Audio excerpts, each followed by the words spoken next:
Did you know that there's a version of the Bible with 81 books instead of 66? And it's been hidden in the mountains of Ethiopia for over 1,000 years.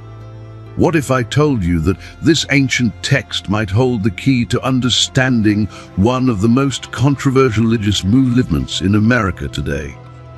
The Black Hebrew Israelites claim that African Americans are the true descendants of the biblical Israelites. And the evidence they point to might shock you. Today we're diving deep into the Ethiopian Bible, the mysterious Beta Israel community, and secrets that have been buried for centuries. By the end of this video, you'll question everything you thought you knew about biblical history and the true identity of God's chosen people. The story we're about to uncover connects ancient Ethiopian royalty to King Solomon, reveals forgotten books that were deliberately removed from your Bible, and exposes a religious movement that's been growing in influence across America. We'll explore archaeological evidence, examine DNA studies, and uncover historical documents that paint a picture so compelling it's been suppressed for generations. Whether you're seeking truth, questioning your faith, or simply curious about hidden history, this journey will challenge your assumptions and open your eyes to possibilities you never imagined. Before we begin this incredible journey, make sure to hit that like button and subscribe, because what we're about to reveal will change how you read the Bible forever. Ring that notification bell, because you won't want to miss a single revelation. Now let's dive into a mystery that spans continents and centuries, connecting the ancient world to modern America in ways that will leave you speechless. The Black Hebrew Israelite movement isn't just another religious group. It's a declaration that shakes the very foundations of how we understand biblical history. These believers assert that African Americans, along with certain Latino and Native American populations, are the true descendants of the 12 tribes of Israel mentioned throughout the Old Testament. This isn't a recent phenomenon either. The movement traces its roots back to the late 19th century, when visionary leaders like Frank Chari and William Saunders Crowdy began preaching a message that would eventually reach millions. Frank Chari, a former railroad worker turned prophet, claimed divine revelation showed him that so-called black people were actually the original Hebrews. He established the Church of the Living God, the pillar ground of truth for all nations, in 1886, teaching that Jesus Christ was black and that the people we call Jews today are imposters.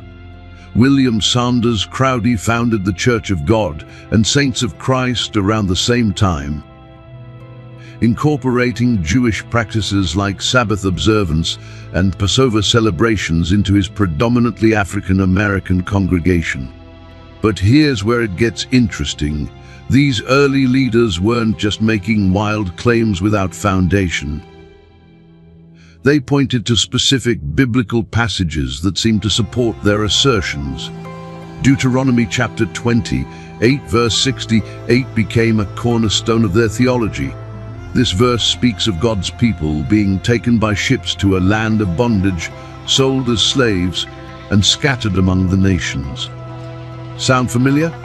The transatlantic slave trade suddenly takes on prophetic significance when viewed through this lens. The movement gained momentum throughout the 20th century, particularly during times of social upheaval and civil rights struggles. When people feel disconnected from their heritage, when their history has been erased or distorted, the promise of ancient royal lineage becomes incredibly powerful. These believers found in Scripture not just spiritual comfort, but a complete reframing of their identity and place in God's plan. What makes this movement particularly fascinating is how it interprets biblical prophecy through the lens of African American historical experience. The curses described in Deuteronomy 28, including being scattered among nations, losing cultural identity, and suffering under foreign oppression, align remarkably with the African diaspora experience. Could this be mere coincidence, or is there something deeper at work here? The Hebrew language itself provides intriguing clues. The word Tunaz, pronounced Cushi, appears throughout the Old Testament, referring to people from the land of Cush, which encompasses modern-day Ethiopia and Sudan. Moses himself married a Cushite woman according to Numbers chapter 12, verse 1. And this union was blessed by God despite initial opposition from Aaron and Miriam. The prophet Zephaniah chapter 3, verse 10 speaks of worshippers coming from beyond the rivers of Cush, suggesting that God's people would be found in African lands. Modern genetic studies have added another layer to this discussion. Recent DNA research has revealed that many African Americans carry genetic markers consistent with Middle Eastern ancestry, though the timeline and migration patterns remain subjects of scholarly debate. Some researchers point to the Jewish diaspora communities that established themselves throughout Africa following the destruction of the Second Temple in 70 CE. Others suggest even earlier connections dating back to the time of King Solomon and the Queen of Sheba. The theological implications are staggering. If African Americans are indeed descendants of the biblical Israelites, then the entire narrative of chosen people, promised land, and divine covenant takes on new meaning. The suffering endured during slavery becomes not just historical tragedy, but prophetic fulfillment. The ongoing struggle for justice and equality becomes part of God's plan for restoration and redemption. Critics argue that the movement relies too heavily on symbolic interpretation rather than historical evidence. Mainstream Jewish communities generally don't recognize Black Hebrew Israelite claims, pointing to the lack of continuous religious tradition and documented genealogical connections. However, supporters counter that centuries of forced assimilation and cultural destruction would naturally obscure such connections. They ask a provocative question: if your ancestors were forcibly converted to Christianity and forbidden from practicing their original faith, how would you prove your heritage today? The movement's growth in recent decades has been remarkable. From small storefront churches, urban communities, it has expanded to include thousands of adherents across the United States and beyond. Social media has amplified their message, allowing for rapid dissemination of teachings and recruitment of new followers. Celebrity endorsements and cultural references have brought additional attention, though not always positive. What's particularly striking is how this movement addresses fundamental human needs for identity, purpose, and belonging. In a society where African Americans have often been marginalized or excluded from mainstream narratives, the claim to ancient Hebrew heritage provides both dignity and divine sanction. It transforms the descendants of slaves into the descendants of kings, prophets, and priests. The question remains, what evidence supports these extraordinary claims? The answer lies partly in the ancient texts preserved in the highlands of Ethiopia, documents that have remained largely unknown to the Western world until recently. These texts tell a story that might just validate everything the Black Hebrew Israelites have been saying all along. Deep in the mountains of Ethiopia, in monasteries that have stood for over 1,500 years, lies one of the world's most complete and ancient biblical collections. The Ethiopian Orthodox Bible contains 81 books compared to the 66 books in most Protestant Bibles and 73 in Catholic versions. This isn't just a matter of different editorial choices. These additional texts were deliberately excluded from Western Christianity, and their contents might explain why. The Ethiopian Bible, written primarily in Ge'ez, an ancient Semitic language related to Hebrew and Arabic, preserves texts that were considered too controversial or mystical for mainstream Christianity. Among these are the Book of Enoch, the Book of Jubilees, and the Kebra Nagast, each containing revelations that challenge conventional understanding of biblical history and human origins. Ge'ez itself is a fascinating linguistic bridge between ancient Hebrew and modern Ethiopian languages. The word "wanward," meaning to cut or divide in Hebrew, shares roots with Ge'ez, suggesting deep historical connections between Ethiopian and Israelite cultures. Ethiopian Orthodox priests still chant liturgies in Ge'ez, maintaining pronunciation patterns that some scholars believe more closely resemble ancient Hebrew than modern Israeli Hebrew does. The preservation of these texts in Ethiopia rather than the Middle East raises profound questions. Why would the most complete biblical collection survive in Africa rather than in Jerusalem or Rome? Ethiopian tradition provides a stunning answer that connects directly to the Black Hebrew-Israelic narrative. According to the Kebra Nagast, the glory of the kings, the Queen of Sheba wasn't just a visitor to King Solomon's court. She was the mother of his son and the founder of the Ethiopian royal dynasty. The story, recorded in exquisite detail in the Kebra Nagast, tells of Queen Makeda of Sheba traveling to Jerusalem to test Solomon's wisdom. Their encounter resulted in more than just diplomatic relations. It produced a son named Menelik I, who would become the founder of the Ethiopian imperial line. But here's the shocking part. When Menelik returned to Ethiopia, he allegedly brought with him the original Ark of the Covenant, the most sacred object in Israelite religion. This isn't just Ethiopian folklore. It's a claim that has persisted for over 2,000 years and continues to be taken seriously by millions of Ethiopians today.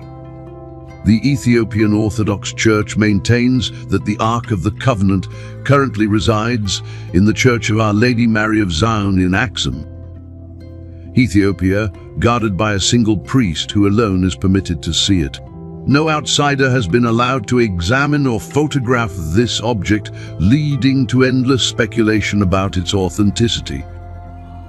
Archaeological evidence supports at least some aspects of this narrative. Excavations in Axum have revealed the remains of a sophisticated ancient civilization with clear connections to both African and Middle Eastern cultures. Inscriptions in Ge'ez Greek and South Arabian scripts demonstrate the cosmopolitan nature of this ancient kingdom.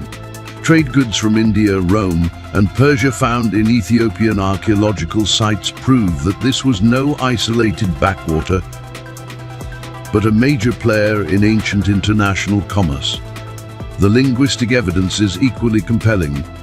Ge'ez contains numerous Hebrew loanwords and grammatical structures that suggest sustained contact between Ethiopian and Israelite populations. Words like vos, salam, meaning peace, mirror the Hebrew dao, shalom. The Ethiopian word for God, Egzeber, contains elements related to the Hebrew clan Elohim. These aren't casual borrowings, they represent deep theological and cultural exchange. Carbon dating of Ethiopian manuscripts has confirmed that some texts are indeed among the oldest biblical documents in existence. The Garima Gospels, housed in the Garima Monastery, have been dated to between the 4th and 7th centuries CE, making them potentially older than many European biblical manuscripts. If these texts preserve more ancient traditions, they might contain historical information that was lost or suppressed elsewhere. The Ethiopian calendar itself provides another intriguing connection. Ethiopia follows a calendar that places the birth of Christ approximately 7 years earlier than the Western calendar, and their year contains 13 months. This system bears striking similarities to ancient Hebrew calendar calculations and suggests that Ethiopian Christianity preserved practices that were abandoned elsewhere. Could this be evidence of direct transmission from first-century Jewish Christian communities? The preservation of the Book of Enoch in Ethiopia is particularly significant for Black Hebrew Israelite theology. This text, quoted in the New Testament Book of Jude but excluded from most biblical canons, contains detailed accounts of fallen angels, antediluvian history, and prophetic visions that seem to support alternative interpretations of human origins and divine intervention. The book describes the Watchers, angels who descended to earth and corrupted humanity, leading to the flood described in Genesis.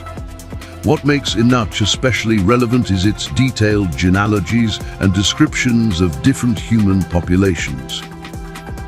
The text suggests that various groups of people were scattered across the earth following divine judgment, with some maintaining closer connections to divine truth than others.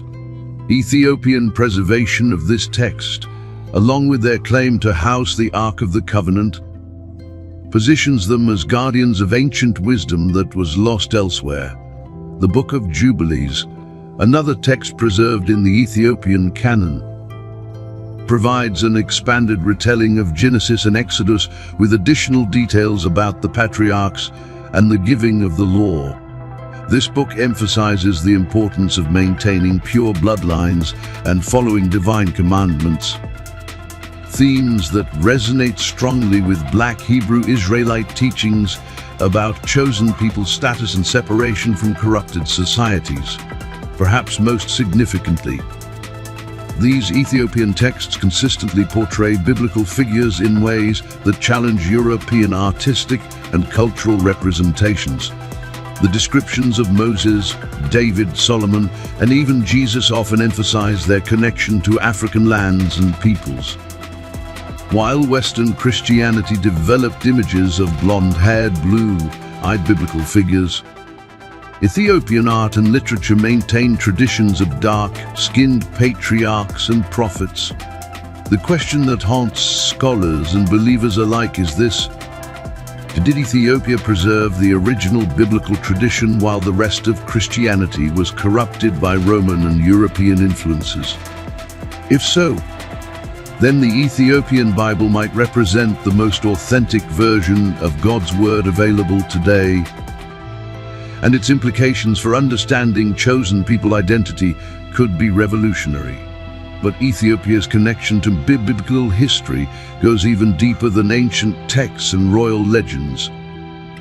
Hidden in the remote highlands of northern Ethiopia lives a community that has practiced Judaism for over 2,000 years, maintaining traditions that predate the development of modern Jewish practice.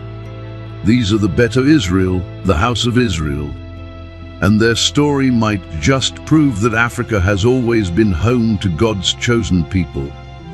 The Beta Israel, sometimes called Falashel, though they prefer their own name, represent one of the most fascinating and controversial Jewish communities in the world. For centuries, they lived in complete isolation from other Jewish populations, developing and maintaining religious practices based solely on the written Torah, without influence from the Talmud or Rabbinic Judaism. Their traditions are so ancient and pure that they often more closely resemble biblical Judaism than modern Jewish practice does.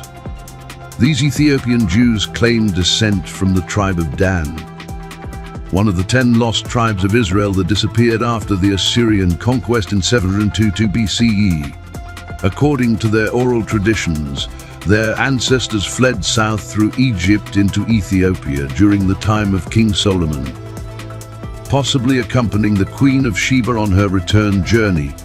This narrative places them in Ethiopia for nearly 3,000 years, making them potentially the oldest continuous Jewish community outside of the Middle East.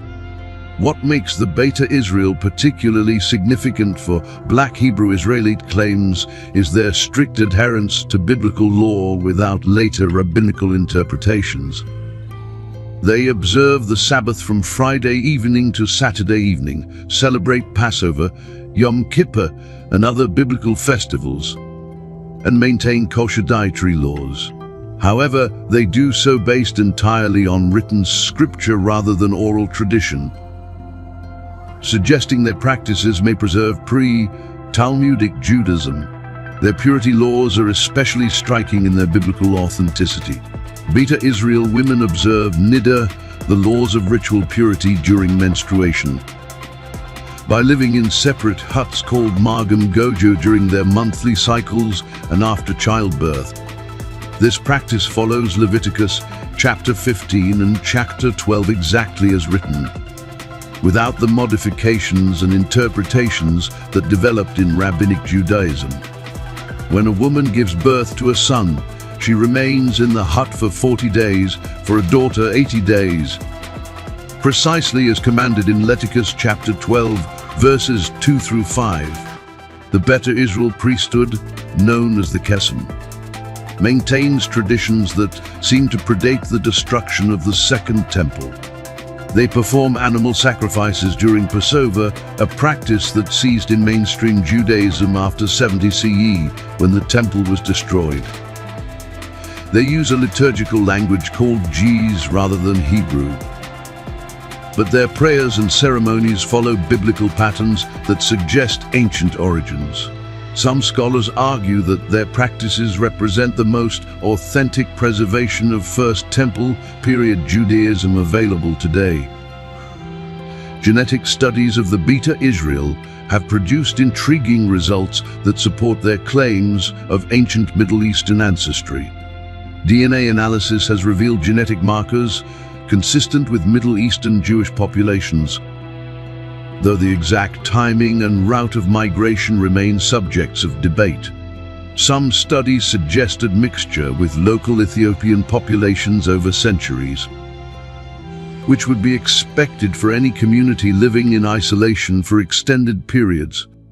The discovery of the Beta Israel by European Jews in the 19th century created a theological crisis that continues today.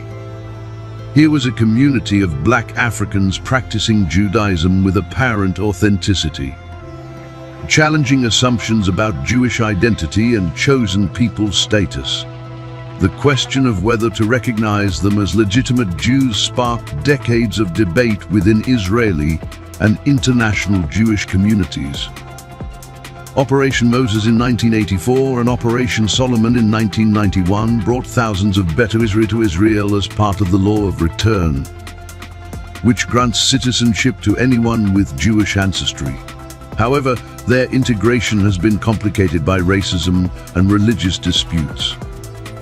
Many Israeli rabbis required Beta Israel immigrants to undergo conversion ceremonies, questioning the validity of their ancient traditions. This treatment has highlighted uncomfortable questions about race, authenticity, and religious authority within Judaism.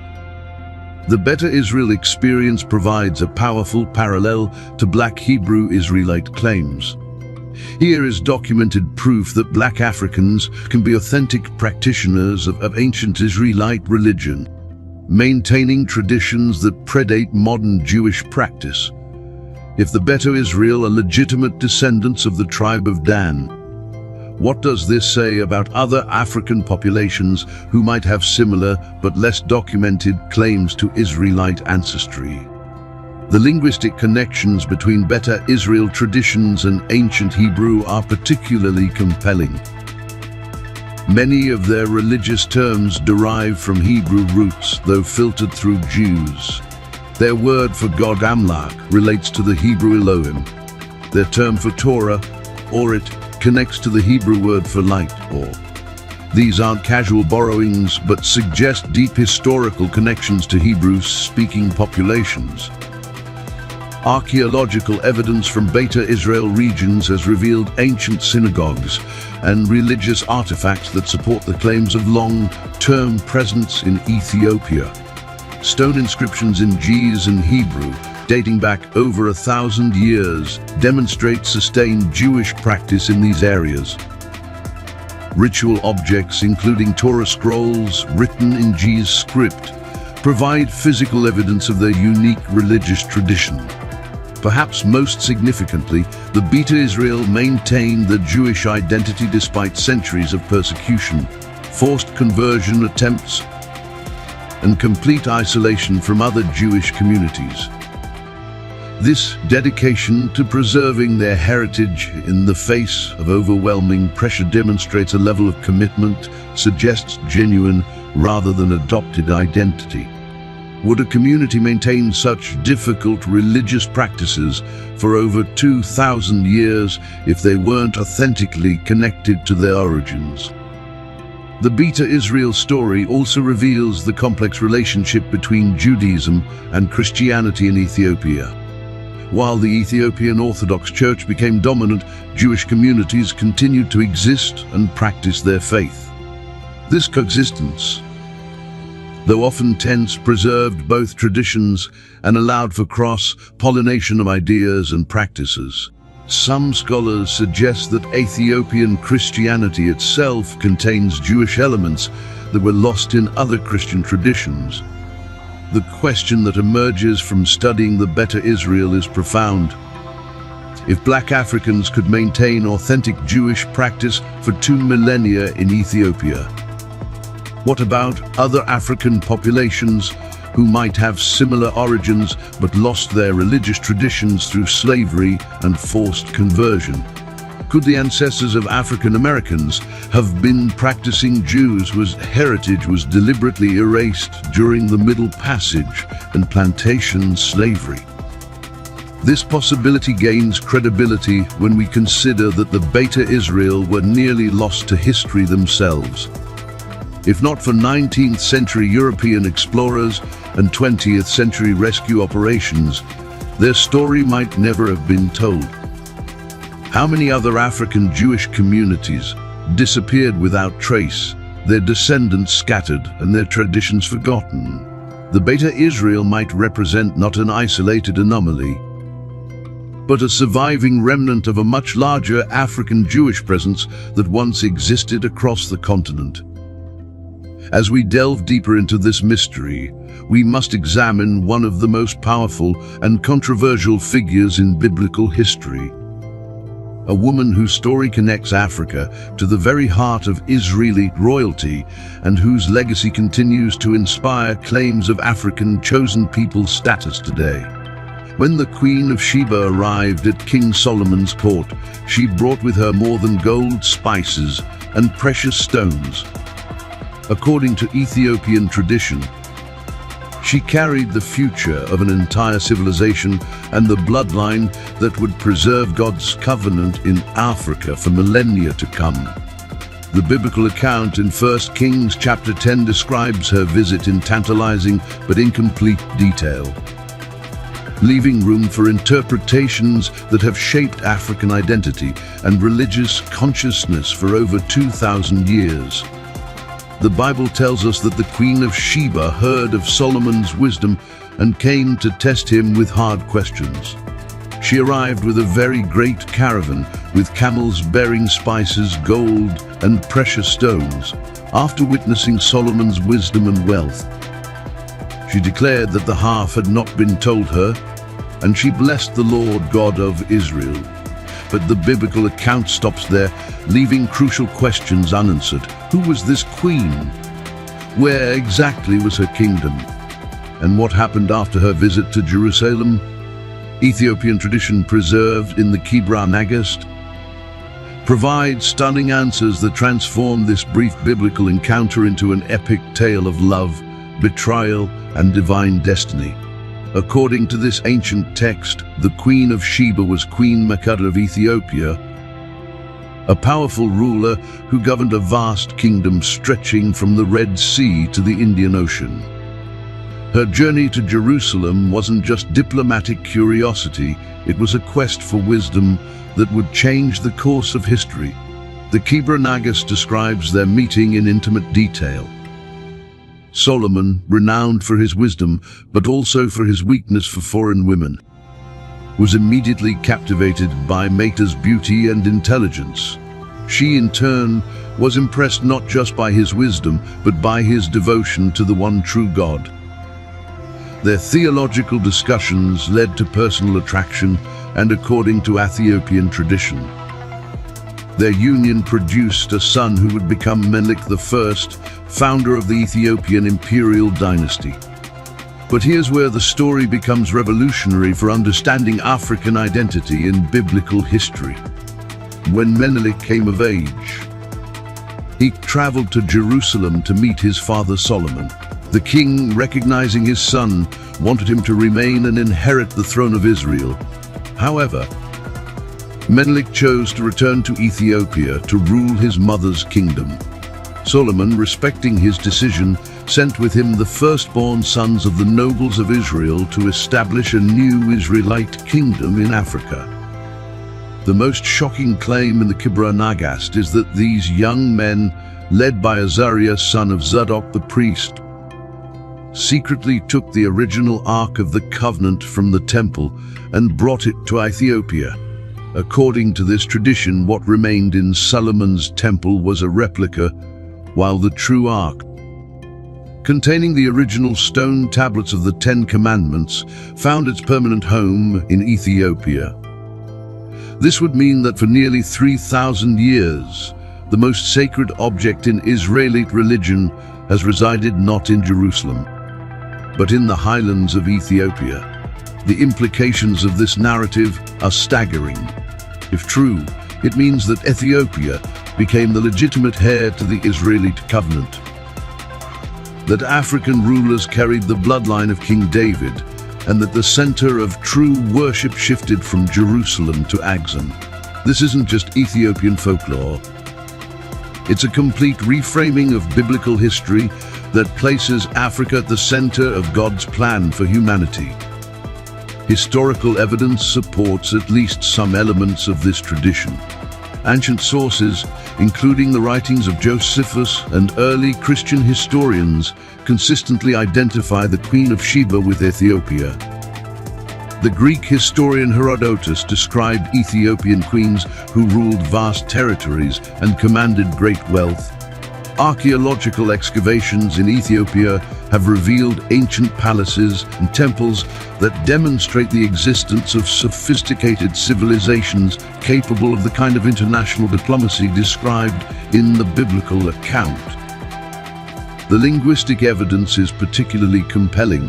The name Sheba itself appears to derive from the Hebrew word humpan, meaning oath of seven, suggesting a covenant relationship. In Ethiopian tradition, the queen's name Makeda means greatness or fire, titles appropriate for a ruler of her stature. The connection between these names and their Hebrew meanings suggests genuine historical contact rather than later invention. Early Christian writers consistently portrayed the Queen of Sheba as African. Origen, one of the most influential early church fathers, explicitly identified her as Ethiopian and connected her the black and beautiful bride described in the Song of Songs. This interpretation became standard in early Christianity, with African identity being seen as a mark of beauty and wisdom rather than inferiority. The artistic traditions of Ethiopia provide another layer of evidence. Ethiopian religious art consistently portrays the Queen of Sheba as a black African woman, often shown in royal regalia that matches archaeological finds from ancient Ethiopian kingdoms. These aren't modern inventions, but traditions that can be traced back over 1,000 years, suggesting continuity with ancient memories. What makes the Queen of Sheba particularly significant for modern African identity is how her story challenges European-dominated narratives of biblical history. In Western art and literature, she's often portrayed as an exotic foreign visitor, interesting but peripheral to the main story of God's people. Ethiopian tradition makes her central to that story. the mother of a dynasty that preserved God's covenant when Jerusalem fell to foreign powers. The genetic implications are equally fascinating. If the Ethiopian royal family truly descends from King Solomon, then they carry the bloodline of King David, making them legitimate heirs to messianic promises. Recent DNA studies of Ethiopian populations have revealed genetic markers consistent with Middle Eastern ancestry, though the timing and extent of this admixture remain subjects of scientific debate. Modern Ethiopian culture continues to celebrate this heritage. The Ethiopian flag contains the Lion of Judah, symbolizing the connection to the Davidic line. Ethiopian emperors, including Haile Selassie, claimed the title, conquering Lion of the tribe of Judah, asserting their descent from Solomon Sheba. This isn't just ceremonial symbolism, but reflects a deep cultural conviction about Ethiopian identity and divine destiny. The Rastafarian movement, which emerged in Jamaica in the 1930s, built its entire theology around the belief that Haile Selassie was the returned Messiah, the Lion of Judah prophesied in Revelation. This movement, which has influenced millions of people of African descent worldwide, draws directly from Ethiopian traditions about the Queen of Sheba and the preservation of the Israelite covenant in Africa. For Black Hebrew Israelites, the Queen of Sheba represents proof that African people have always been central to God's plan. Her story demonstrates that Black women could be queens and rulers, that African kingdoms were wealthy and sophisticated, and that the covenant relationship with God wasn't limited to the Middle East, but extended to Africa from the very beginning. The question that haunts this narrative is authenticity. Can we trust traditions that were preserved orally for centuries before being written down? Ethiopian scholars argue that the consistency of these traditions across different communities and their integration with archaeological evidence suggests genuine historical memory. Critics contend that the stories were invented to legitimize later political claims and religious movements. What's undeniable is the power of this narrative inspire to transform identity. Whether historically accurate or not, the story of the Queen of Sheba provides a framework for understanding African people as chosen, blessed, and central to divine history rather than peripheral to it. In a world where African contributions to civilization have often been minimized or ignored, this tradition offers a radically different perspective on African identity and destiny. The preservation of this story in Ethiopia, alongside the most complete biblical collection in the world, suggests that Africa has always been a guardian of sacred truth. As we continue our investigation, we'll discover that Ethiopia preserved not just the story of the Queen of Sheba, but entire books of the Bible that were deliberately excluded from Western Christianity. Books that might explain why certain truths about human origins and divine plans were hidden from the world. Hidden within the Ethiopian biblical collection are texts that most Christians have never heard of.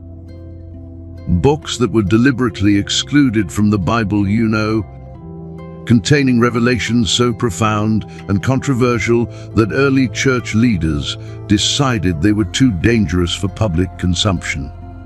These forgotten books don't just add details to familiar stories, they completely reframe our understanding of human origins, divine intervention, and the true identity of God's chosen people.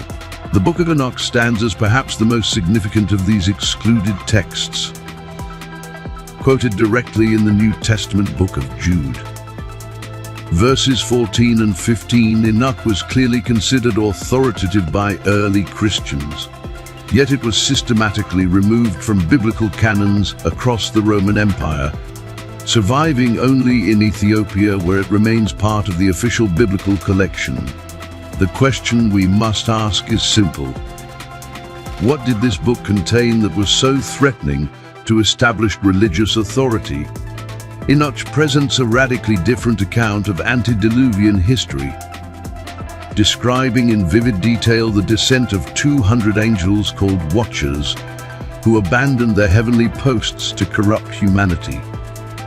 These fallen angels, led by Azazel and Samjaza, taught humans forbidden knowledge including metallurgy, cosmetics, astrology, and warfare. More controversially, they mated with human women, producing a race of giants called Nephilim who terrorized the earth and consumed its resources. The implications of Enoch's account are staggering for understanding human diversity and divine intervention. The text suggests that different human populations resulted from different types of angelic corruption, with some groups maintaining closer connections to divine truth than others. This framework provides a completely different lens for understanding the chosen people concept, suggesting that certain bloodlines preserved divine knowledge while others were corrupted by fallen angelic influence. Chapter 72 of Enoch contains detailed astronomical and calendrical information that demonstrates sophisticated understanding of celestial mechanics. The text describes a solar year of 360, 4 days divided into 4 seasons, with detailed observations of lunar cycles and stellar movements. This knowledge, supposedly revealed by the angel Uriel, suggests that ancient peoples possessed scientific understanding that was later lost or suppressed. The Book of Jubilees, another text preserved in Ethiopia but excluded elsewhere, provides an expanded retelling of Genesis and Exodus with additional genealogical and chronological details. This book emphasizes the importance of maintaining pure bloodlines and following divine commandments exactly as given, themes that resonate powerfully with Black Hebrew Israelite theology about chosen people's status and separation from corrupted societies. Jubilees contain specific prophecies about the scattering and regathering of Israel that seem to align remarkably with the African diaspora experience. Chapter 1, verses 13 through 18 describes how God's people will be scattered among the nations, lose their identity and traditions, but eventually remember their heritage and return to covenant relationship. The text emphasizes that this restoration will come through divine intervention rather than human effort. The book also provides detailed information about the division of the earth among Noah's sons after the flood, with specific territories assigned to Shem, Ham, and Japheth. According to Jubilees, Ham's territory included all of Africa, parts of Arabia, and portions of what we now call the Middle East. This geographical division has profound implications for understanding which populations might legitimately claim Israelite heritage.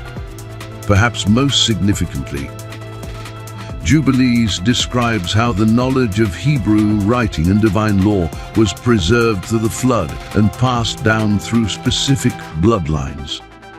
The text suggests that this sacred knowledge was maintained by certain groups while being lost or corrupted by others. Could this explain why Ethiopian communities preserved these ancient texts while they disappeared elsewhere? The third book of Enoch, also known as Hebrew Enoch, contains even more controversial material about divine hierarchy and the transformation of human beings into angelic creatures. This text describes how Enoch himself was transformed into the angel Metatron, the prince of the divine presence, suggesting that humans can achieve divine status through righteousness and divine favor. Such concepts were clearly too radical for Orthodox Christianity, which emphasized the unique divinity of Christ. The Book of Giants, fragments of which were found among the Dead Sea Scrolls, expands on the Nephilim narrative from Enoch. This text describes the activities and eventual destruction of the giant offspring of the Watchers, providing additional details about antediluvian civilization and the reasons for the flood. The preservation of this material in Ethiopian tradition suggests they maintained access to ancient sources that were lost elsewhere. What makes these excluded books particularly relevant to Black Hebrew Israelite claims is their consistent emphasis on bloodline purity, divine election, and the preservation of sacred knowledge through specific family lines. These themes align perfectly with claims that African Americans represent the true descendants of biblical Israel, chosen by God and scattered among the nations as punishment for disobedience, but destined for eventual restoration. The exclusion of these books from mainstream Christianity raises uncomfortable questions about religious authority and the suppression of alternative narratives. Early church councils, dominated by Roman and European leaders, made deliberate decisions about which texts to include in the biblical canon. Were these decisions based purely on theological considerations? Or did political and cultural factors influence which stories were preserved and which were forgotten? The Ethiopian preservation of these texts suggests that African Christianity maintained traditions that were lost or suppressed elsewhere, while European Christianity developed under Roman imperial influence. Ethiopian Christianity evolved independently, preserving ancient Jewish Christian traditions that might represent more authentic versions of original apostolic teaching.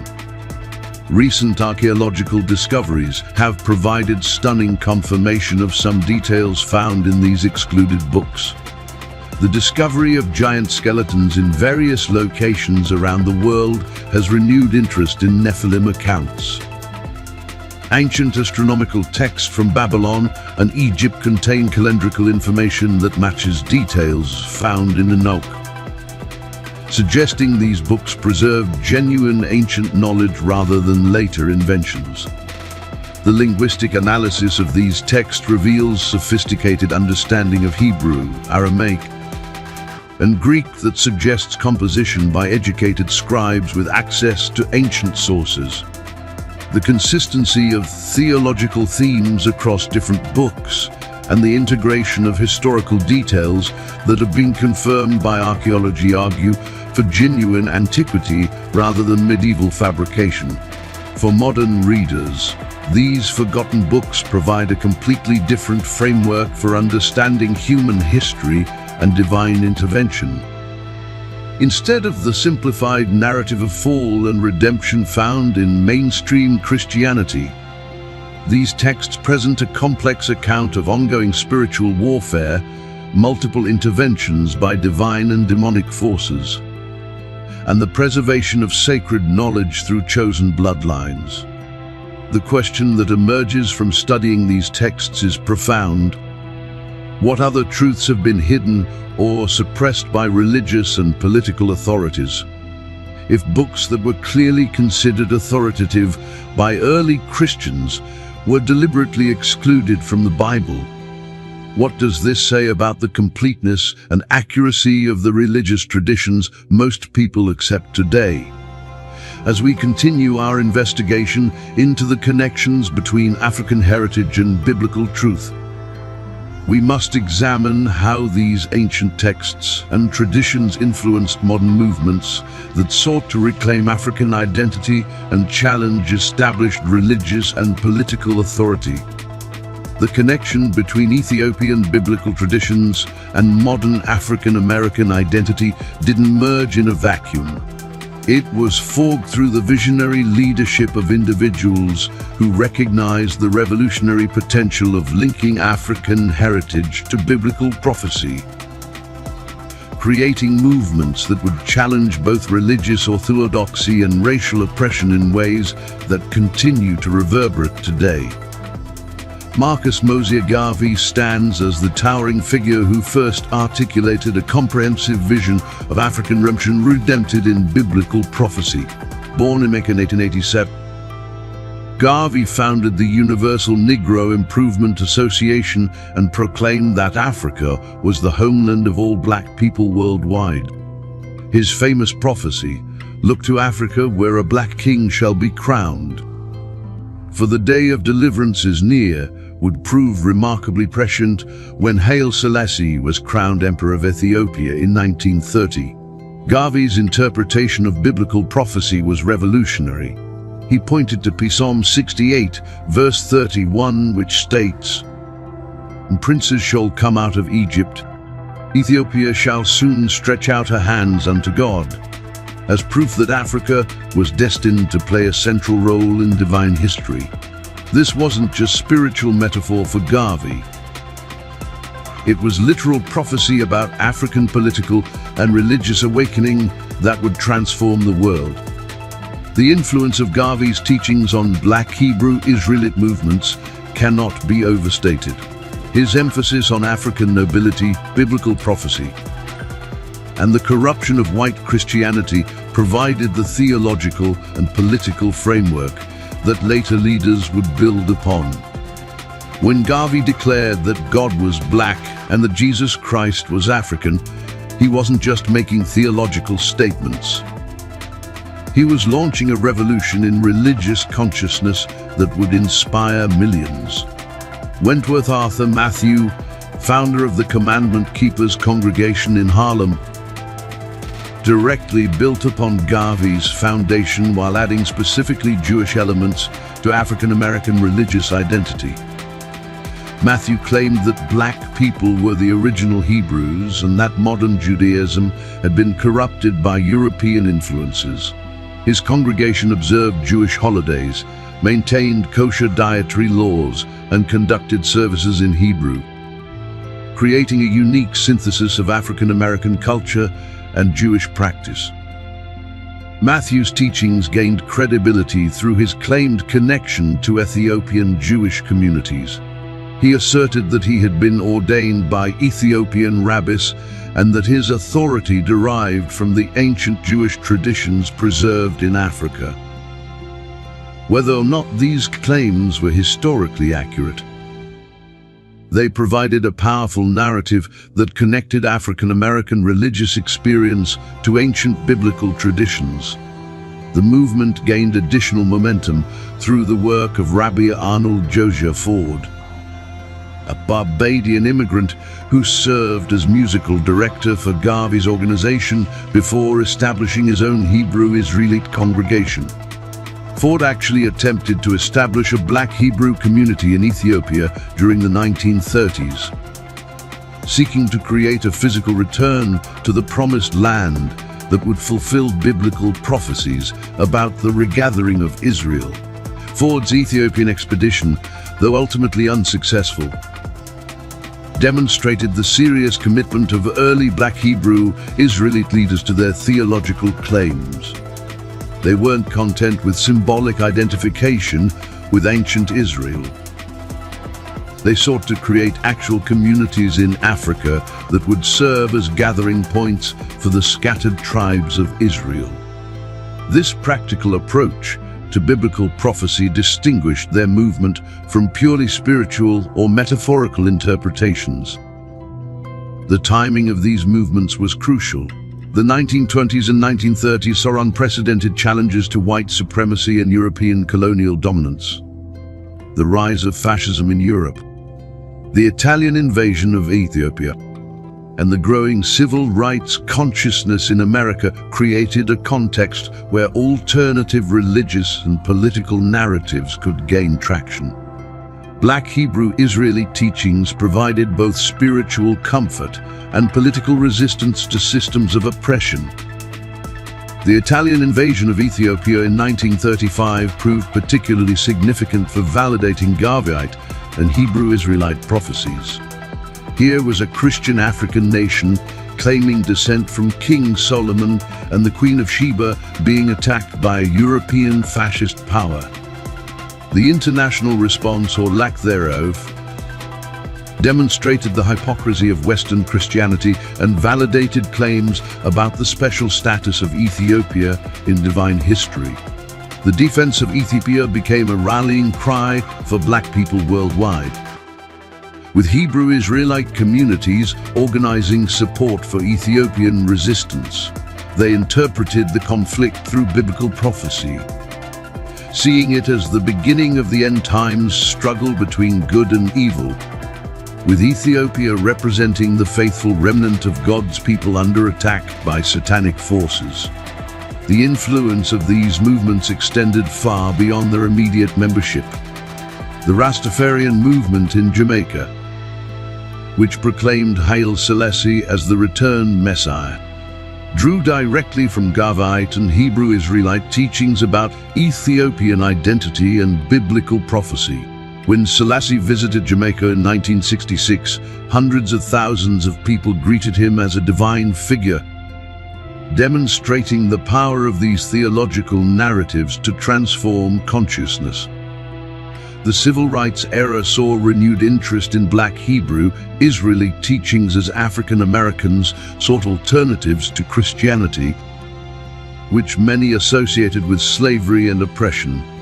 Leaders like Ben Ami Ben Israel established communities that combined Hebrew Israelite theology with practical programs for education, economic development, and cultural preservation.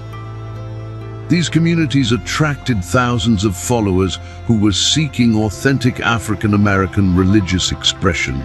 The theological framework developed by these movements provided powerful tools for interpreting African American historical experience.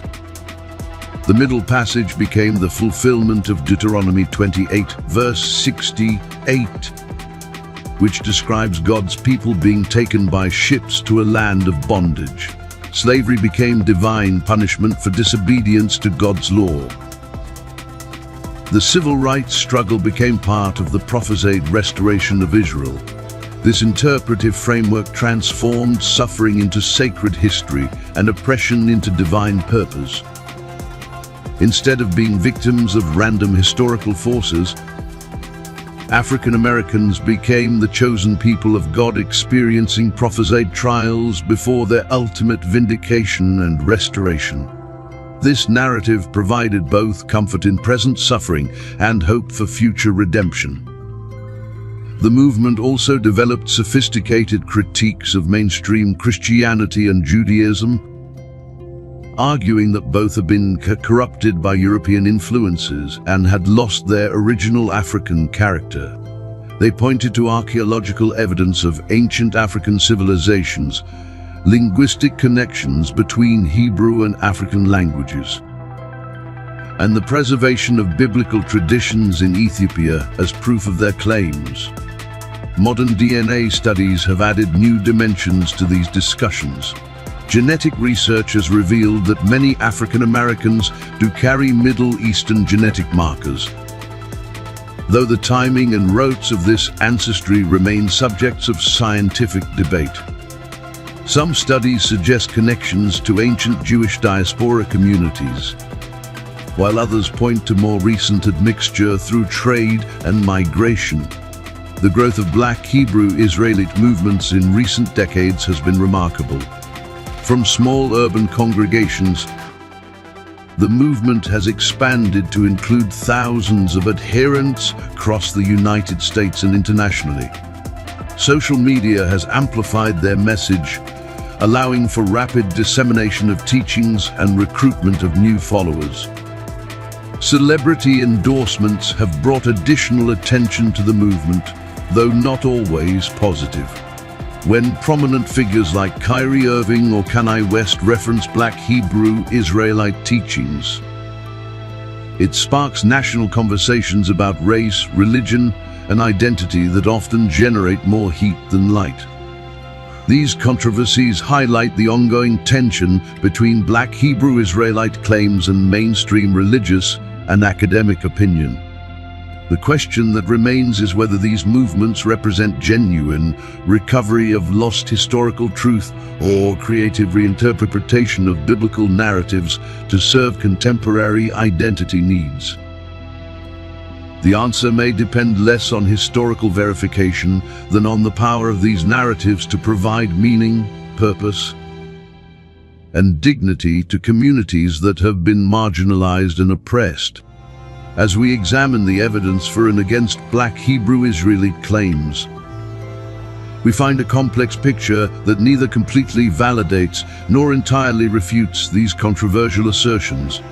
The truth, as often happens in matters of ancient history and religious identity, lies somewhere in the nuanced middle ground between absolute belief and total skepticism.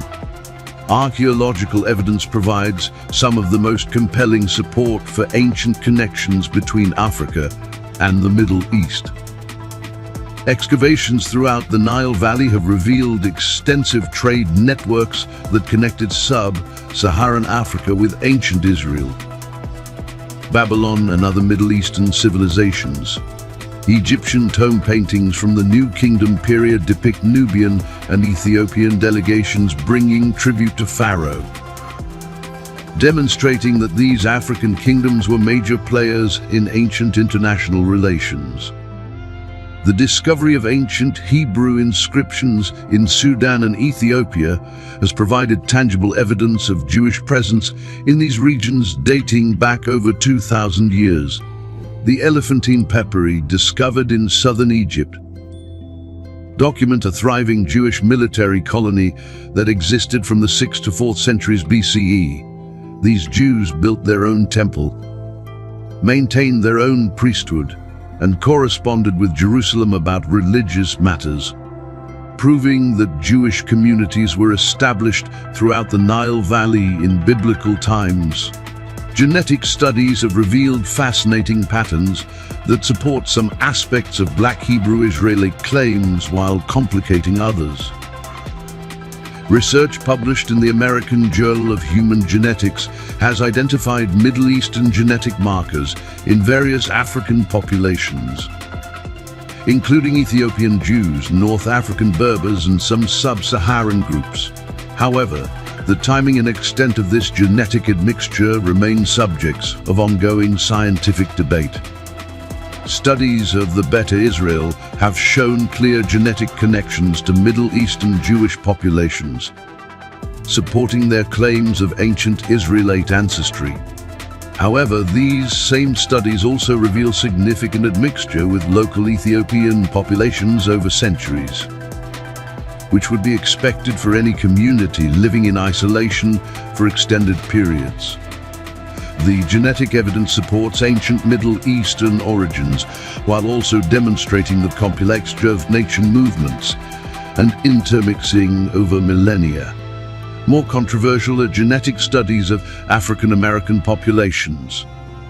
Some research has identified Middle Eastern genetic markers in African Americans that could potentially support claims of ancient Hebrew ancestry.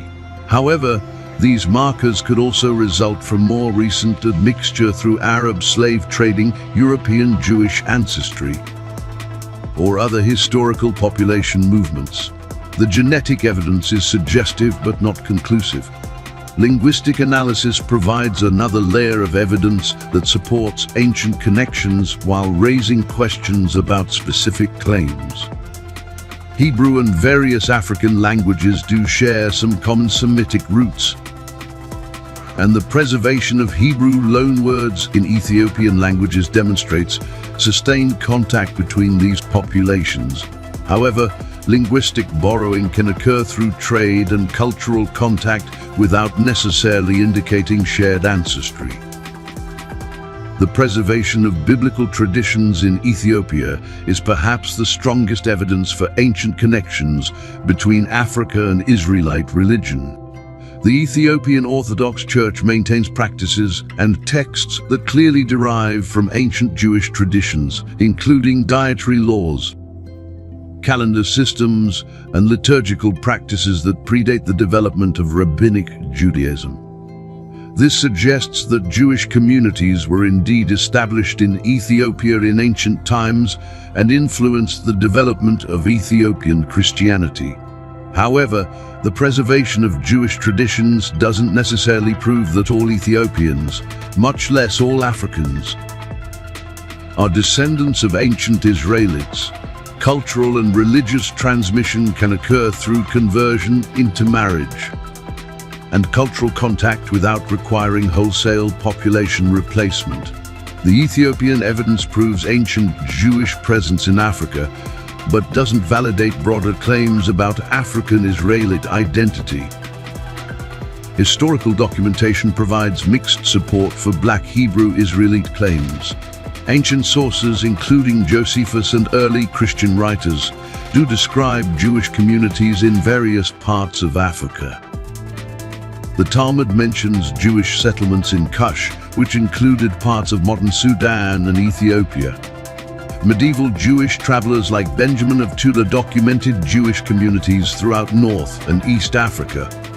However, these historical sources don't support claims that the majority of African populations are descended from ancient Israelites.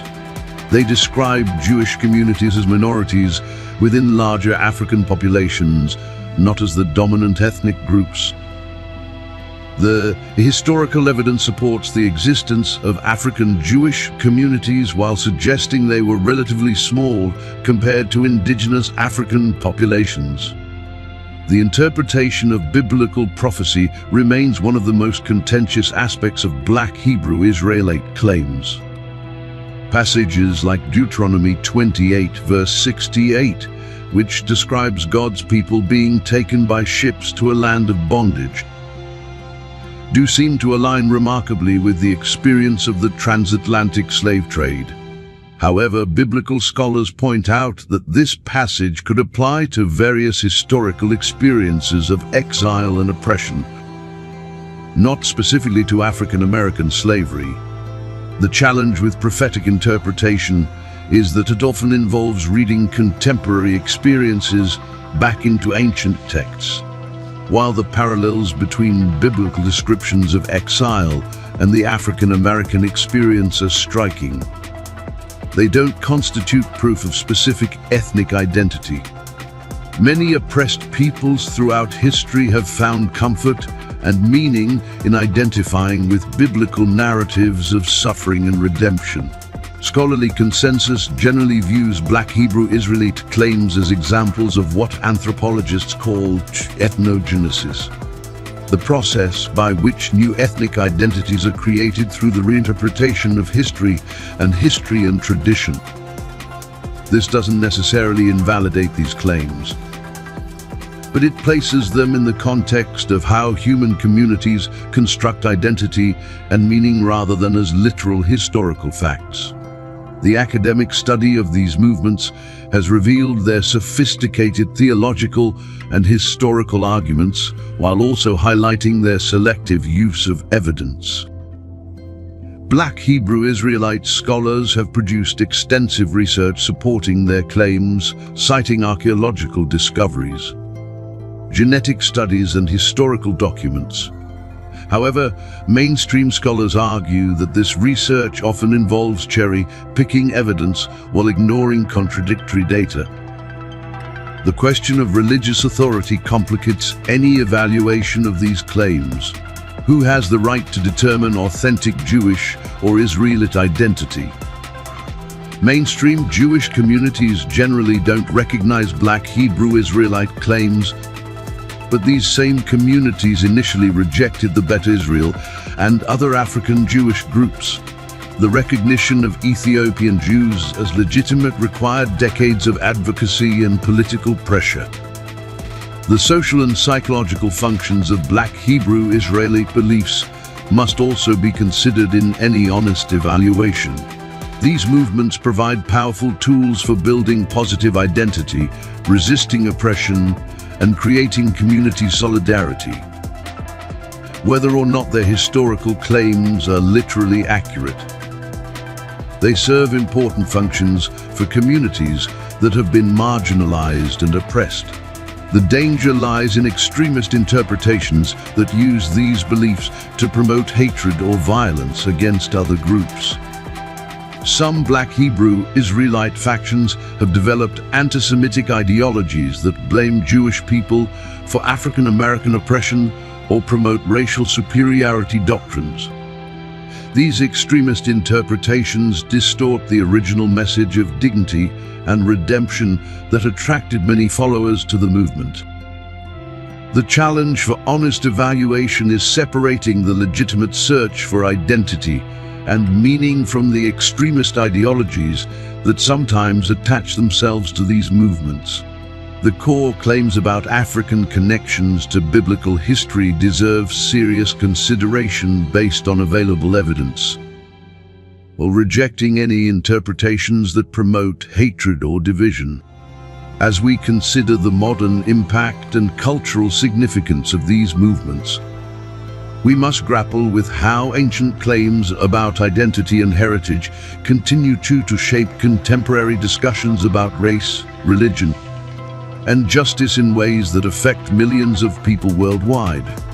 The influence of Black Hebrew Israelite movements extends far beyond their immediate membership, shaping contemporary discussions about race, religion, and identity in ways that reach into popular culture, academic discourse, and political activism. From hip-hop lyrics to Hollywood films, from university classrooms to social media platforms, these ideas continue to generate both inspiration and controversy in 21st century America. The entertainment industry has become a particularly powerful vehicle for spreading Black Hebrew Israelite concepts to mainstream audiences. Hip-hop artists like Kendrick Lamar, Jay-Z, and Nas have incorporated themes of African biblical heritage into their music, introducing millions of listeners to ideas about Black identity and ancient history that challenge conventional narratives. Lamar's album contains multiple references to Hebrew Israelite theology, while his performances often include imagery that connects African American experience to biblical prophecy. The 2018 film Black Panther sparked widespread discussion about African heritage and identity, with many viewers drawing connections between the fictional Wakanda and real African civilizations like ancient Ethiopia.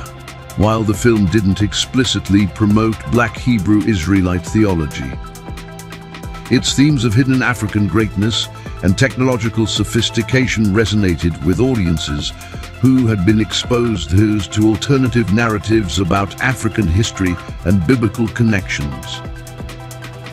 However, the movement has also generated significant controversy through high-profile incidents that have brought negative attention to its more extreme elements. The 2019 confrontation between Black Hebrew Israelites and Covington Catholic students at the Lincoln Memorial highlighted how some factions of the movement have developed that alienate and force natural support of stellars and enforce contact come for the negative stereotypes. The anti-Semitic statements made by celebrities like Kyrie Irving and Kanye West, who referenced the film Hebrews to Negroes, Wake Up Black America, sparked national conversations about the relationship between Black Hebrew Israelite beliefs and anti-Semitism. These incidents revealed how some interpretations of the movement's teachings can lead to harmful conspiracy theories and racial antagonism. The challenge facing the movement is how to maintain its core message of African dignity and biblical heritage, while rejecting the extremist interpretations that promote hatred toward other groups. Many mainstream Black Hebrew Israeli leaders have condemned anti-Semitic rhetoric and emphasized that the beliefs are about reclaiming positive identity rather than attacking other communities. Educational institutions have become battlegrounds for debates about the academic legitimacy of Black Hebrew Israelite claims. Some universities have hosted conferences and courses examining these movements from historical and sociological perspectives, while others have faced pressure to exclude speakers who promote controversial interpretations of biblical history. The rise of social media has dramatically amplified both the reach and the controversy surrounding these movements.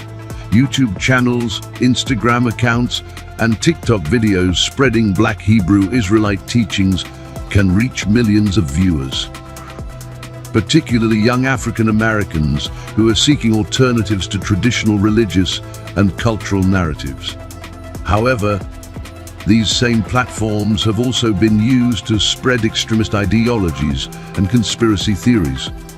The movement's influence on contemporary social justice activism is complex and multifaceted.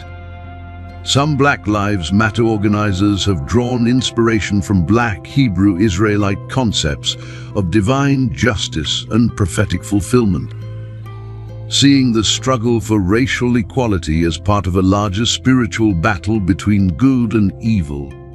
However, mainstream civil rights organizations have generally distanced themselves from the movement's more controversial claims. The theological impact extends beyond African American communities to influence other marginalized groups seeking alternative religious narratives. Latino and Native American communities have developed their own versions of Hebrew Israelite theology, claiming descent from the lost tribes of Israel and challenging European-dominated interpretations of biblical history. International connections have also emerged as the movement has spread beyond the United States. Communities in the Caribbean, South America, and Africa have embraced various forms of Black Hebrew Israelite theology, creating a global network of believers who share common themes while adapting teachings to local contexts and concerns. The response from mainstream religious communities has been mixed. Some Christian and Jewish leaders have engaged in dialogue with Black Hebrew Israelite groups, seeking to understand their concerns while addressing theological differences. Others have dismissed the movement entirely, viewing it as a dangerous deviation from orthodox religious teaching. Academic scholarship has increasingly recognized the importance of studying these movements as significant religious and social phenomena, regardless of one's position on their historical claims. Sociologists, anthropologists, and religious studies scholars have produced extensive research examining how these movements function, why they attract followers, and what they reveal about contemporary American religious and racial dynamics. The legal implications have also become significant as questions arise about religious freedom, hate speech, and the rights of religious minorities. Some Black Hebrew Israeli groups have faced legal challenges over their public preaching activities, while others have successfully defended their right to express controversial religious views under First Amendment protections. The psychological appeal of these movements continues to attract new followers, particularly among young people who feel disconnected from traditional religious institutions and mainstream American culture. The promise of ancient royal heritage, divine election, and prophetic destiny provides powerful alternatives to narratives of victimization and marginalization. The challenge for society is how to engage constructively with these movements while rejecting their more harmful elements. The core human needs for identity, dignity, and purpose that drive people toward Black Hebrew Israelite beliefs are legitimate and deserve respectful consideration. However, any interpretations that promote hatred, violence, or conspiracy theories must be firmly rejected. The ongoing influence of these movements reflects deeper questions about American society's ability to address issues of racial inequality, religious diversity, and cultural identity. As long as significant portions of the population feel excluded from mainstream narratives of American identity and biblical heritage, alternative movements will continue to emerge and evolve. The future of Black Hebrew Israelite movements will likely depend on their ability to maintain their core message of dignity and empowerment while adapting to changing social and technological contexts. The most successful versions of these movements will probably be those that emphasize positive identity formation while rejecting extremist ideologies and building bridges with other communities. As we conclude our examination of this complex and controversial topic, we must consider what lessons can be learned from the Black Hebrew Israelite phenomenon and what it reveals about the ongoing human search for meaning, identity, and connection to the divine in an increasingly fragmented and polarized world. As we reach the end of this incredible journey through ancient texts, forgotten histories, and controversial claims, we're left with more questions than answers, and perhaps that's exactly as it should be. The story of Black Hebrew Israelites and Ethiopian biblical traditions isn't just about proving or disproving historical claims. It's about understanding the profound human need for identity, dignity, and connection to something greater than ourselves. What we've discovered challenges everything we thought we knew about biblical history, African heritage, and the nature of God's chosen people. The Ethiopian Bible with its 81 books, the Beta Israel community maintaining ancient Jewish practices for over 2,000 years, the Queen of Sheba's legendary connection to King Solomon, and the preservation of texts like Enoch and Jubilees that were deliberately excluded from Western Christianity, all point to a narrative that has been hidden from mainstream consciousness for centuries. The evidence we've examined doesn't provide simple answers, but it does reveal the complexity and richness of human religious experience across cultures and continents. Whether or not African Americans are literally descended from ancient Israelites, the movement to reclaim this heritage speaks to fundamental questions about identity, justice, and divine purpose that resonate far beyond any single community. The archaeological discoveries in Ethiopia, the genetic studies revealing Middle Eastern markers in African populations, the linguistic connections between Hebrew and African languages, and the historical documentation of Jewish communities throughout Africa all suggest that the relationship between Africa and biblical history is far more complex than traditional narratives have acknowledged. Perhaps most importantly, this investigation reveals how religious and cultural narratives shape identity and consciousness in ways that can either divide or unite humanity. The extremist interpretations that promote hatred and division represent the original message of the dignity and redemption that attracted millions to these movements. The challenge for all of us is to embrace the search for truth and identity, while rejecting any ideologies that dehumanize others. The preservation of ancient texts and traditions in Ethiopia reminds us that truth often survives in unexpected places and among marginalized communities. The Ethiopian Orthodox Church's maintenance of books like Enoch and Jubilees, the Beta Israel's preservation of biblical practices, and the oral traditions connecting African royalty to King Solomon all demonstrate how important knowledge can be preserved even when it's suppressed elsewhere. The modern impact of these movements, from hip-hop culture to social media activism, shows how ancient claims about identity continue to shape contemporary consciousness. The power of these narratives to inspire both positive identity formation and dangerous extremism highlights the responsibility we all bear for how we interpret and apply religious and historical knowledge. The scientific evidence, while not conclusive, provides fascinating glimpses into the complex patterns of human migration and cultural exchange that shaped our world. The genetic markers, archaeological discoveries, and linguistic connections all suggest that the boundaries between different peoples and cultures have always been more fluid than we often imagine. The theological implications are equally profound.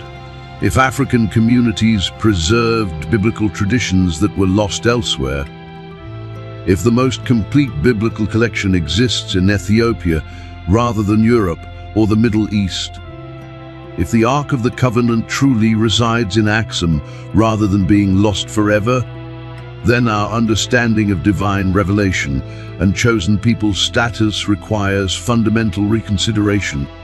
The question that emerges from all this evidence and speculation is not whether we can prove specific historical claims, but whether we can embrace a more inclusive and complex understanding of human heritage and divine purpose. The Black Hebrew Israelite movement, whatever its historical accuracy, represents a legitimate search for dignity and meaning that deserves respectful engagement rather than dismissive rejection. The Ethiopian connection provides a bridge between ancient and modern, between Africa and the Middle East, between different religious traditions that have often been portrayed as separate and incompatible. The preservation of ancient wisdom in African communities challenges assumptions about where truth can be found and who has the authority to interpret sacred texts. As we consider the future, the lessons from this investigation suggest that truth is often more complex and inclusive than institutional authorities want to acknowledge. The deliberate exclusion of books like Enoch from the biblical canon, the suppression of African contributions to biblical history, and the marginalization of alternative religious narratives all point to the need for greater openness to diverse perspectives and experiences. The ongoing search for identity and meaning that drives movements like Black Hebrew Israelites reflects fundamental human needs that transcend racial and cultural boundaries. All people seek connection to something greater than themselves. All communities need narratives that provide dignity and purpose.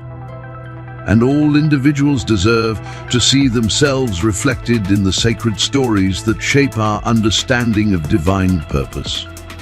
The challenge for religious communities, academic institutions, and society as a whole is how to engage constructively with these searches for meaning while maintaining commitment to truth and rejecting harmful extremism. This requires humility about what we know and don't know, openness to evidence that challenges conventional narratives, and commitment to dialogue rather than dismissal. The Ethiopian Bible, with its additional books and ancient traditions, reminds us that our understanding of biblical truth may be incomplete.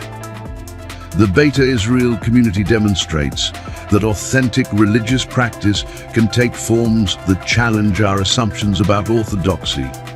The Queen of Sheba tradition suggests that African people have always been central to divine history rather than peripheral to it. Whether you're seeking to understand your own heritage, questioning traditional religious teachings, or simply curious about hidden history, this investigation reveals that truth is often stranger and more wonderful than fiction. The connections between ancient Ethiopia and biblical Israel, the preservation of forbidden books, and the ongoing search for identity and justice all point to a reality that is far more complex and inclusive than we've been taught. The ultimate message that emerges from this exploration is one of unity rather than division. All people, regardless of race or ethnicity, share common ancestors and common needs for meaning and purpose. The biblical narrative, properly understood, belongs to all humanity rather than any single group. The search for truth and identity that drives movements like Black Hebrew Israelites reflects universal human experiences that transcend cultural boundaries. As we conclude this remarkable journey, the question isn't whether you accept or reject specific claims about Black Hebrew Israelite identity or Ethiopian biblical traditions. The question is whether you're willing to embrace a more complex, inclusive, and humble understanding of human heritage and divine purpose. Are you ready to consider that truth might be found in unexpected places and among marginalized communities? Can you handle the possibility that everything you've been taught about biblical history and show people's status might need to be reconsidered? The search for truth continues, and each of us has a role to play in that search. Whether through studying ancient texts, examining archaeological evidence, engaging with different communities, or simply remaining open to new possibilities, we all can contribute a more complete understanding of human heritage and divine purpose. Tell us what you think about these revelations in the comments below. Share this video with others who are seeking truth and questioning conventional narratives.